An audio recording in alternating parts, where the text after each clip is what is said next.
అమ్మా, మొన్న భోజనానికి వెళ్ళినప్పుడు ఫ్రై సూపర్గా ఉంది. అలా ఫ్రై మళ్ళీ చేస్తావా? ఏం ఫ్రై తిన్నావురా? దొండకాయ ఫ్రై తిన్నా. యమ్మీగా ఉంది మా. అయితే నీకు నచ్చిందా? సరే ట్రై చేద్దాంలే. ఏముంది, చాలా ఈజీగా చేసేసుకోవచ్చు. నీకు అక్కడ నచ్చిందా? అయితే ఎందుకు ట్రై చేయన్నానా? ఓకే, విన్నారు కదా, మొన్న మా వాడు భోజనాలకు వెళ్ళినప్పుడు దొండకాయ ఫ్రై ట్రై చేశాడంట. యమ్మీగా ఉందంట. సో ట్రై చేయమన్నాడు.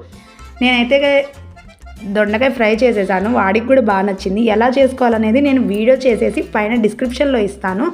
ఖచ్చితంగా ట్రై చేసి ఎలా ఉందో కామెంట్ చేయడం మటుకు మర్చిపోకండి.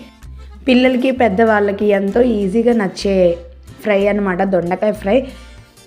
మనము క్విక్గా చేయొచ్చు. అలాగా ఆఫీస్కి వెళ్ళే వాళ్ళకి, స్కూల్కి వెళ్ళే పిల్లలకి మార్నింగ్ క్యారేజెస్లో పంపించవచ్చు. ఓకే, చూసి ఎంజాయ్ చేయండి. బాయ్.